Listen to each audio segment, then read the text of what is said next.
August 1, 2025, bandang 2:37 ng hapon sa himpapawid ng South China Sea. Isang Chinese Z-10 attack helicopter ang umarangkada sa himpapawid.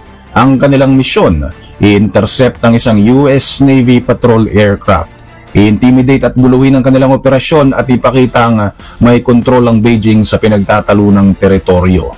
Pero kagaya ng maraming kwento sa kasaysayan ng digmaan, ang isang maliit na akbang at isang maling desisyon ay maaaring magbago sa lahat. Sa halip na may ipakita ang kanilang lakas sa kalaban, ang ginawa ng China ay naglantad pa sa sarili nitong kahinaan at ang US Navy tahimik na nakakuha ng mga napaka-importanting military information mula sa China. Ako po si Royce and welcome sa Kian Thoughts. Kung hilig mo mga ganitong uri ng videos, mag-like at mag-subscribe para lagi kang updated sa ating mga susunod na upload. Para sa mga hindi pamilyar, ang Changhe Z-10 ay isa sa pinagmamalaking attack helicopters ng People's Liberation Army. Mabigat ang armor, may nakakatakot na disenyo at kayang magdala ng mga missiles. Sa unang tingin, para itong isang mabangis na hayop na lumilipad. Pero ang kanilang target ay isang hindi basta ordinaryong helicopter. Ang US Navy MH-60R Seahawk na tinatawag ding Romeo ay isa sa pinaka-versatile na air assets ng Amerika. Para itong isang Swiss Army knife na lumilipad, itinuturing bilang submarine hunter, electronic spy at may kakayahan din itong magbigay ng proteksyon sa US Navy fleet. Ang tatlong crew na sakay nito ay sanay na sa ganitong klase ng mga encounter. May sinusundan silang mas malalim at mas tahimik na banta. Isang Chinese Type 039 diesel electric submarine na pilit nagtatago sa kailaliman ng Taiwan Strait. Ang problemang hindi alam ng lahat, nauubusan na ito ng baterya at desperado nang mag-recharge dahil kung hindi ay siguradong magiging mapanganib ito para sa kanila. Akala ng Beijing kung susubukan nilang gamitin ang Z-10 para i-intercept ang US helicopter, matatakpan ito ang operasyon ng kanilang submarine. Kumbaga, isang deception tactic para ilayo ang atensyon ng Amerika sa dagat at ibaling naman ito sa kalangitan. Pero maling-mali ang kalkulasyon ng PLA. Ang bawat galaw ng Z-10, bawat ping ng radar nito at bawat signal sa radyo, lahat ito ay parabang libreng intel na nakukuha ng US Navy.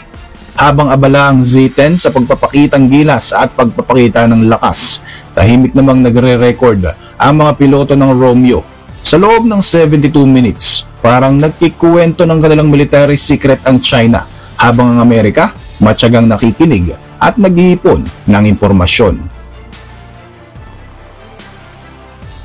Mula sa cockpit ng Z-10, ilang beses na nagmaniobra ang piloto. Umikot ito ng madiin at dumaan sa harap mismo ng US helicopter. Ilang saglit pa, bigla na itong nagpakawala ng dalawang flares. Mga guhit ng liwanag na ang layunin ay takutin at bigyan ng warning ang kanilang kalaban. Pero hindi nito natinag ang mga crew ng Romeo. Sanay na sila sa ganitong mga eksena mula sa China. Para sa kanila, isa lang itong palabas, isang photo op na pwedeng gamitin bilang propaganda ng Beijing. Ang tunay na misyon nila ay nasa ilalim ng tubig, ang Chinese submarine. Hindi lamang pang dekorasyon ng mga gamit ng Seahawk. Ang AN/APS-153 radar nito ay kayang makita ang pinakamaliit na periscope na sisilip sa alon. Ang dipping sonar nito ay parang higanting mikropono na ibinababa sa dagat. Naririnig ang bawat tunog ng mga bakal at makina sa kailaliman. At higit sa lahat, ang electronic support system nito, ang AN/ALQ-210, parang vacuum cleaner na sumisipsip ng lahat ng electronic signals sa ilalim. Radar pings, radio chatter, kahit may hinang electromagnetic hum ng makina ng Z-10, lahat ito ay nakarecord. Habang iniisip ng Chinese pilot na napapalakas niya ang kanyang presensya, ang katotohanan ay binubunyag niya ang lahat ng sikreto ng kanyang helicopter.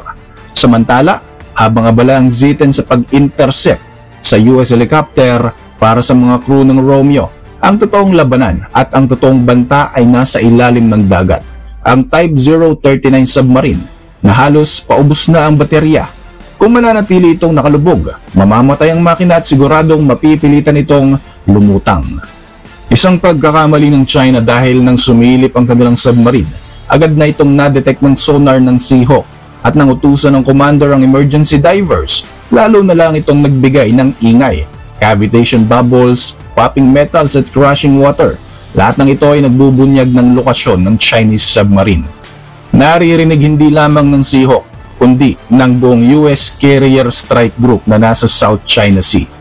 Kung tutusin, ang misyon ng Z-10 ay para protektahan ang Chinese submarine, pero dahil sa sobrang focus nito sa pang-iistorbo at pag-intercept sa US helicopter, siya mismo naging dahilan para mabaling ang atensyon ng mga Amerikano patungo sa asset na dapat niyang protektahan.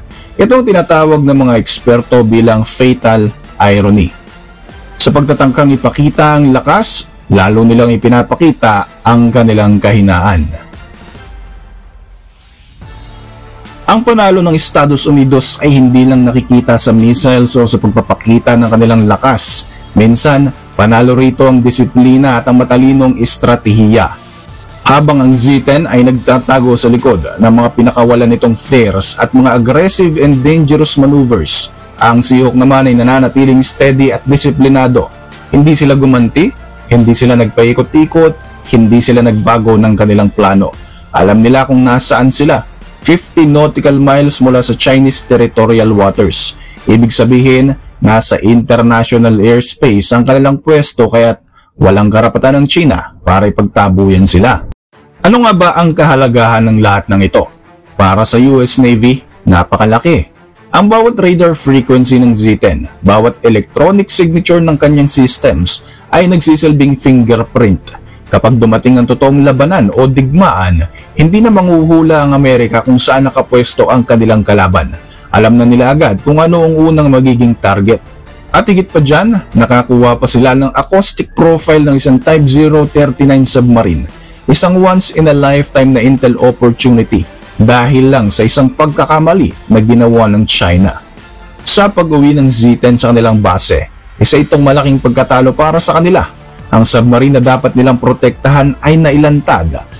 At para sa Amerika, daig pa nila ang naka-jackpot sa mga nakuha nilang impormasyon nang hindi gumagamit ng dahas. Para sa Beijing, imbis na propaganda victory, ang naiuwi nila ay propaganda disaster. Ang isinagawa nilang projection of force ay naging ebidensya ng kanilang kahinaan. Ang Z-10, parang showpiece na propaganda.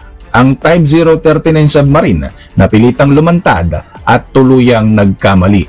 Dahil sa sobrang kumpiyansa ng China na akala nila ay nasa kanila na ang upper hand, ito ang mismong naglantad ng kanilang kahinaan. Samantalang ang Amerika, na tahimik lamang at nananatiling nakafocus sa kanilang misyon, ang siyang nakakuha ng tunay na pagkapanalo. Isang kwento ng disiplina laban sa yabang, isang aral sa modernong digmaan. Hindi laging pinakamalakas na armas ang nagtatakda ng tagumpay, kundi ang kakayahang manatiling kalmado, maghintay ng pagkakataon at hayaan ang kalaban na gumawa ng sariling pagkakamali. Para sa inyong mga reaksyon, mag-iwan lang ng komento sa ibaba ng video na ito. At para manatiling updated sa ating mga susunod na upload, siguruhin mag-subscribe.